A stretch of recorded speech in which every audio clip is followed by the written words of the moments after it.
গুরুল্লা প্রাথমিক বিদ্যালয়ের সমস্ত টিচাররা নোটিশ করেছি একটি শিশু এখনো বিদ্যালয়ে ভর্তি হয়নি।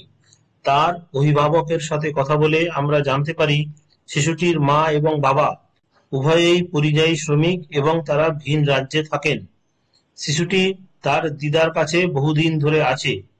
শিশুটিকে বিদ্যালয়ে ভর্তি করানোর জন্য বার্থ সার্টিফিকেট তার অভিভাবকের কাছে নেই।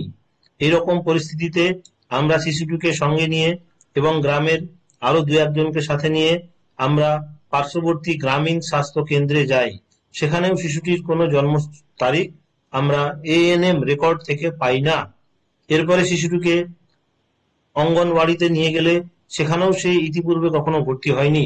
জানার পরে অবশেষে রাইট টু এডুকেশন অ্যাক্ট অনুযায়ী শিশুটিকে আমরা ভর্তি করালাম তারই গার্জেনের সেলফ ডিক্লারেশনের মাধ্যমে।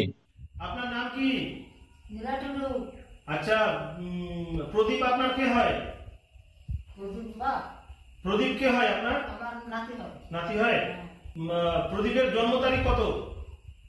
প্রদীপের জন্ম তারিখ ভুটির কাছে আমি ফোন করেছিলাম আর জন্ম তারিখ। বেটির কাছে ফোন করেছিলেন? আচ্ছা, 25/3/2016। 25/3/2016। ঠিক আছে। আপনার নাতিকে প্রদীপকে এর আগে কোনো স্কুলে ভর্তি করেননি তো? না। আচ্ছা, কোনো অঙ্গনওয়াড়ি এই যে খিচুড়ি ডিম দেয় যে স্কুলে অঙ্গনওয়াড়িতে ভর্তি করেছিলেন? না। আচ্ছা, ঠিক আছে, ঠিক আছে। এই সেলফ ডিক্লারেশন নেওয়ার সময় আমাদের এই বুথের পঞ্চায়েত মাননীয় শ্রী গৌতম মণ্ডল মহাশয় উপস্থিত ছিলেন এবং আমরা সমস্ত শিক্ষক শিক্ষিকাও আমাদের উপস্থিতি সেখানে নথিভুক্ত করেছি। আজ 5ই সেপ্টেম্বর 2024 শিক্ষক দিবসের দিনে আমাদের বিদ্যালয়ে এইভাবে সেলফ ডিক্লারেশনের মাধ্যমে একটি শিশুকে আমরা ভর্তি করলাম।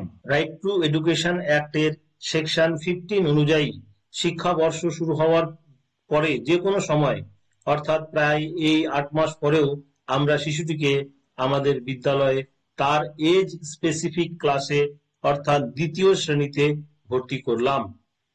এই ভিডিওটি যারা দেখছেন সকলের কাছে অনুরোধ, আমরা যেরকম ভাবে আমাদের এই এলাকায় একটি নেভার এনরোলড শিশু খুঁজে পেলাম, তেমনি ভাবেই আপনাদের এলাকায় যদি কোনো শিশু এখনো পর্যন্ত বিদ্যালয়ে ভর্তি হয়ে না থাকে তাহলে আপনারা সকলে সমবেতভাবে সেই শিশুটিকে বিদ্যালয়মুখী করবেন।